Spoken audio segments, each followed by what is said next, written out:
And then, yeah, it's about being a leader and leading with love. And about, I guess the biggest thing, Chris, is we've realized like happy residents, happy PMs or employees makes profitable financial statements, makes happy investors. Thanks so much for joining me here. We're here in Las Vegas. Beautiful event. You are awesome. You are a growing investor. Yeah. You have assets across the country, based in California. An esteemed author. I read your book, so I want to talk about that. Yeah. First off, tell me a little bit about your thesis and what's something that maybe stands out about you on your focus of investing, especially when it comes to multifamily. Yeah.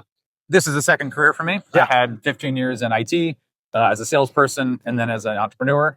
Got an exit event in 21. Right. So I had that moment of, I have some freedom. I have a little bit of a capital event. Yeah. But I was 40. Like I got a lot of time ahead of me, right? Yep. And I had a portfolio of single family rentals that were showing the power of investment real estate. Yeah. Right. But 5 homes not going to be enough to retire on per se. Right. Yeah. So this was let's have a second career. I love real estate. I want to build a business in that sense. So then it became about what do I want to invest in for myself first, right? What makes sense to me, market-wise, vintage-wise, return-wise. And then that has turned into a platform where I invited 100 plus other investors to join me over the last 4 years. And now we see ourselves as a sponsor that can go buy 10,000 plus units over the next few years.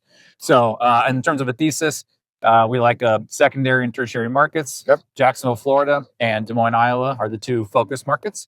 And then we have a really specific thesis within 50 to 200 units. Okay. And we're all about yield on cost in terms of underwriting. So we don't look at IRR. We don't look at cash on cash. Those are cute little side hustles. Sure. It's about yield on cost. Okay. At year 3, stabilized. Am I going to be clipping a 7.5, 8?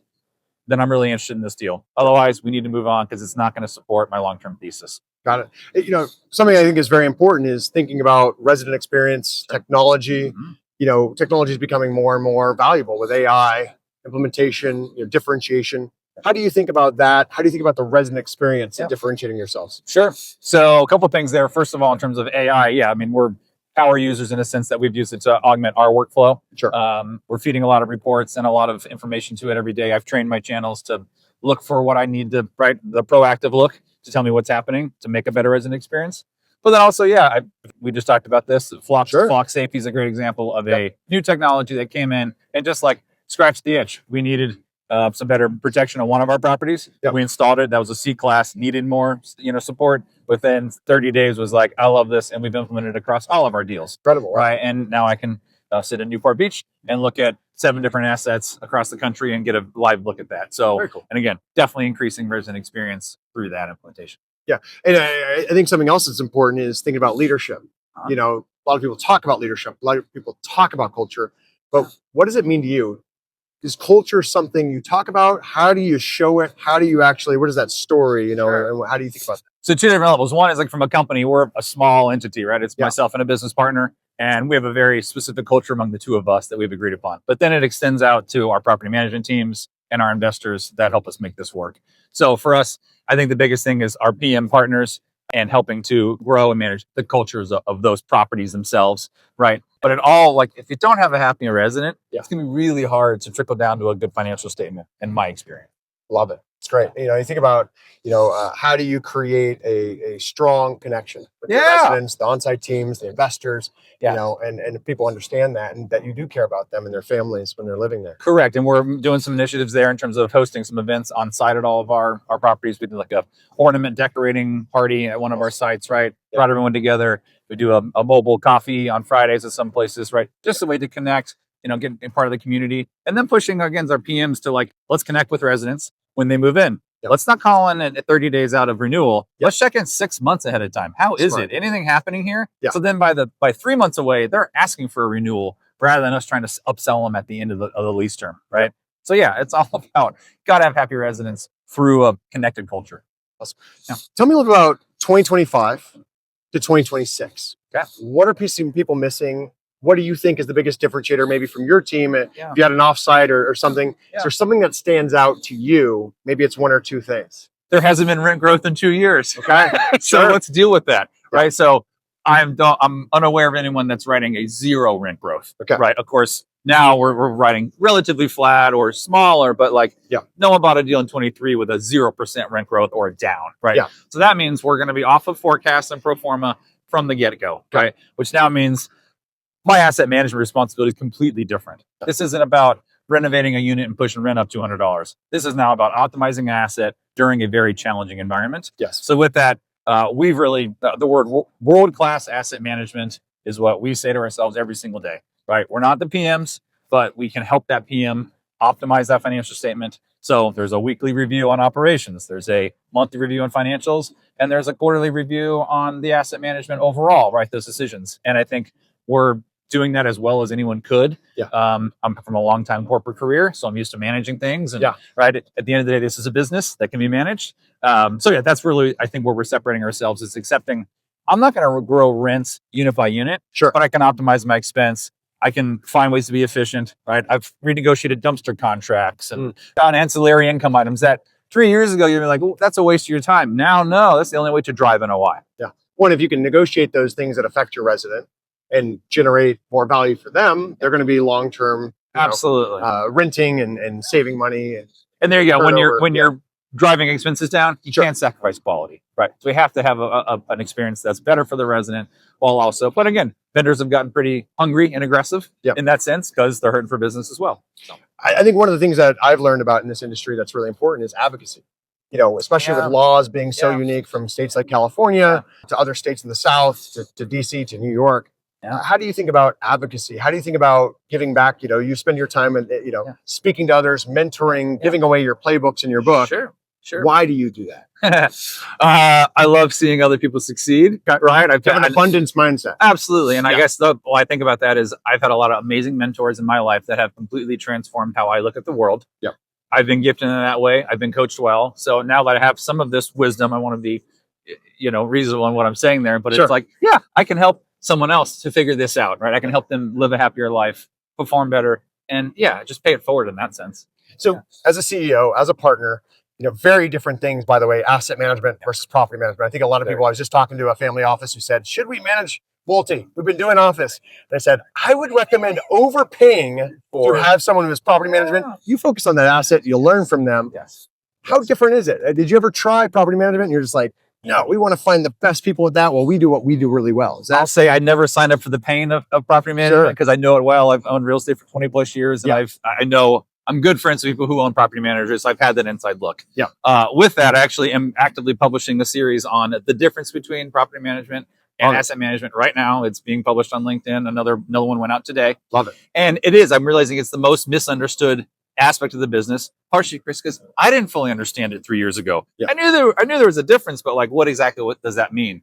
And for me, the one sentence answer is the property manager manages the on-site day-to-day operations. The asset manager owns the business plan and the overall investment thesis. Yep. And the property manager technically has no business changing or making the investment thesis work. Yep. And at the same time, the asset manager has no reason to be talking to residents or collecting rents. Sure. So separate those two things. It's execution and it's strategy. Keep them separate.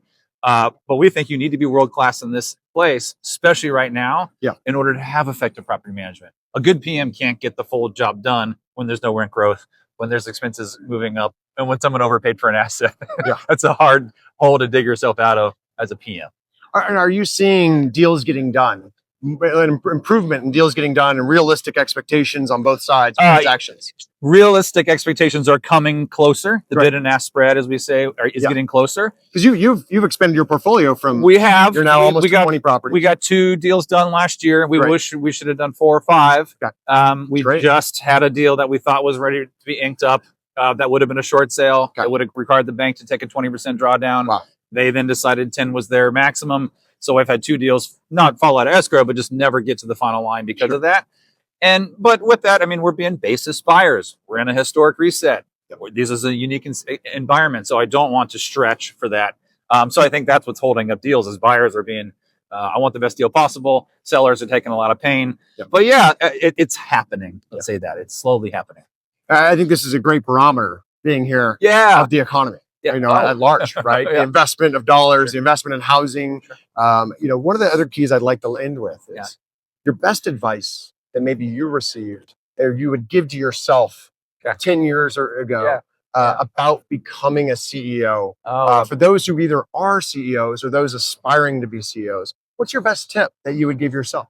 Yeah, I think a CEO has a couple of very important jobs. They need to focus on those jobs, setting the strategy, building the culture, putting the people in the right places Yep. and driving that business forward. But like, you need to stay up in that area and not down in the weeds. The classic Michael Gerber, work on the business, not in the business. Got it. Effective CEOs are up in the clouds, and they should be, right? Whereas are operating in between, right? And I think that would be it. I was the CEO of a small business. I wasn't a CEO. I was working in it, right? Yeah. Now I can see as our portfolio scales and I've actually taken an executive view of the business, I'm playing that true function of setting the strategy, creating the right culture, and again, putting people in the right seats. Those are what I see a CEO. Those are the things he can't delegate. Yeah. And they're busy enough and important enough that you shouldn't be doing anything else. Hey, you wrote a book Yeah. on the industry Yeah. about your story, Yeah. Multifamily investing, your move from selling your business into and transitioning. You've got these great playbooks in there. Why, maybe tell me a little bit about being an author, Yeah. paying it forward, Yeah. and again, like your end game. Sure. Your legacy, Yeah. because you did talk about mentoring others and the Yes. abundance mindset. But what is it, that you hope people get from your book and some of those stories? Yeah. So it's called Ready, Set, Invest, a high achiever's guide to private real estate investing. And the genesis of it was twofold. One, I had a mentor. I was sitting down with one day early on in our capital raising sprints, right? And I said, I'm having the same conversation over and over again. Yeah. Every single person is the same question. He's like, well, you should just write it down in a book, Yeah. hand him a copy of the book, and you can avoid those conversations. So that's how it started. But then the journey to become an author, if anyone's done it, that book is 60,000 words long. It took me 150,000 words editing, a year of all that, right? So that was a journey in of itself. So Sure. becoming an author when it was a journey in and of itself. But now I guess I'd say I have the bug and I see the power of it Yeah. because I've had people like yourself and like who have never met me before. They'll read a couple of chapters. They'll see themselves in it. Yep. One quick one is it's called the high achievement trap. I found myself in a high achievement trap. Yeah. I was in the technology sector. I was making great income. I hated the work, Mm. but I was stuck because I was earning so much money in that work. And it's a challenge to get out of that, right? So that's a whole chapter about like get yourself out of the high achievement trap. And that was one of the big emotional drivers of the book, Yeah. right? And something I hear almost every person that reads it goes, oh yeah, I'm in that. It's like, yeah, because I wrote it to you, right? So yeah, on that sprint, I'm going to continue that journey. It's a great way I enjoy putting my thoughts on paper. They help me process my own thoughts. Yep. And then, yeah, people benefit from it. Which is What I really like about your book too, that stands out, is that, and I believe that great CEOs, great leaders do this, and investors who are in trust, is you're honest about the mistakes you've made, Yeah. and then you share the steps of what you got wrong, Yeah. and then how you got it right, and now you're still learning. Yeah. So you're curious, you're learning from others, and you believe in paying it forward, which is phenomenal. Something else that I stood out to me in your book was about the holistic part of building a family. Yeah. Health, Yeah. wellness, burning yourself out, Yeah. working on things you're not happy. Yes. And I think life is too short if you can, people talk about passion, but working with people you like to be around. Yes. So that really stood out to me in your book. So Awesome. thanks. Is there something else I should have asked, or you like to leave with our audience? No, I mean, I think it's I think we're in a historic reset moment in this industry, right? So I think what's occurred recently is a challenge. Yeah. And my belief is we can survive this and thrive today. It's going to be a really great run in the next 5 to 10 years. So we're excited for that. I love it.